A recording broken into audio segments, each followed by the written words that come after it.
So this video is about branched chain amino acids and their relationship with exercise or sports performance.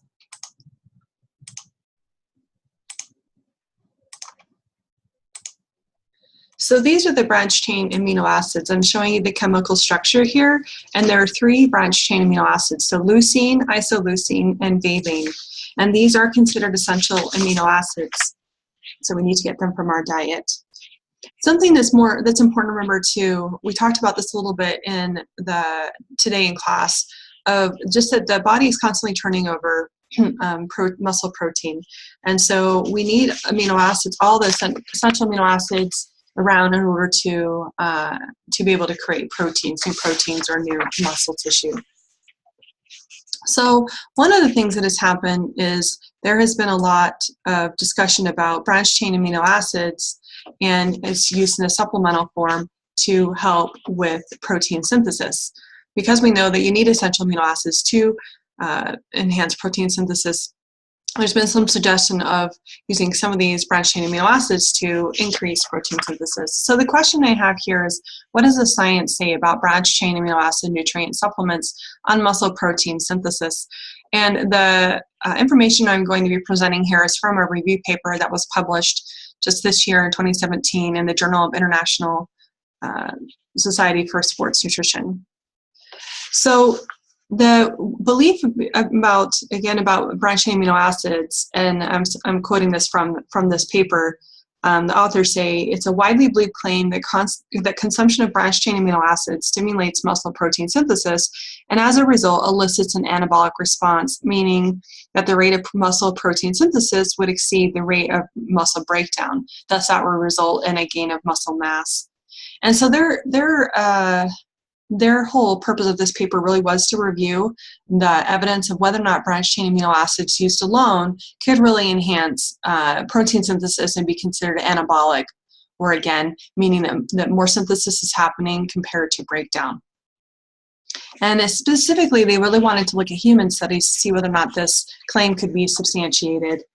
So they mentioned this in an article, and as I mentioned before, you need to have those all essential amino acids around to actually synthesize protein.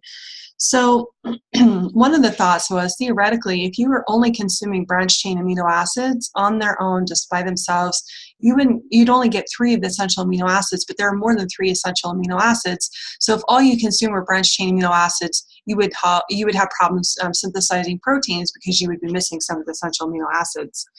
The other concern, we have talked about this before with protein, is that if you're consuming a supplement with single amino acids, in this case branched chain amino acids, they may actually, the different types of branched chain amino acids in a supplement may actually compete for absorption in the muscle.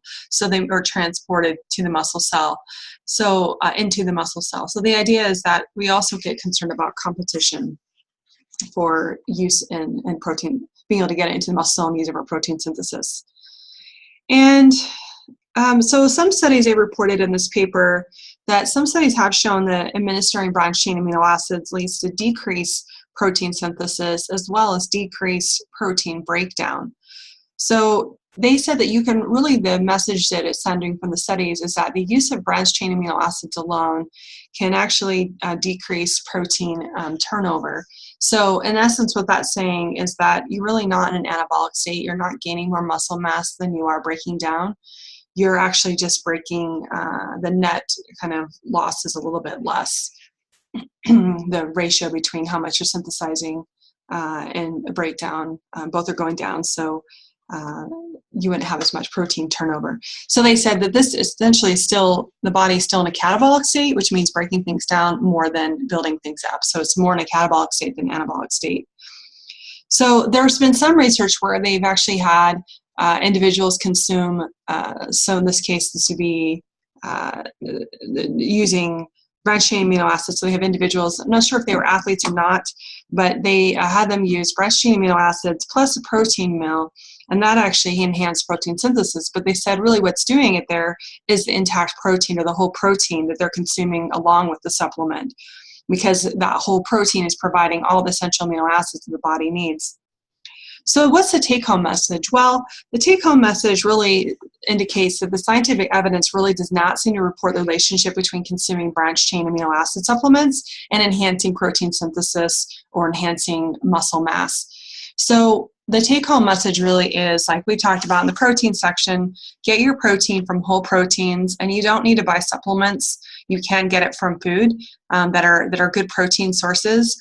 I encourage you to look at that table that outlined different amounts of food that you consume to get 20 grams of protein, and to think about how it really is feasible to stay within the AMDR, but stay towards that higher end. If you're exercising, stay toward that higher end of 35%. You can still do that with food. You don't necessarily need to use supplements. And I would just say, at least we know in branched-chain amino acids, they really aren't enhancing protein synthesis as may be claimed. So in that case, like I said, you'd be better doing some kind of intact protein. Okay, if you have any other questions, please don't hesitate to ask.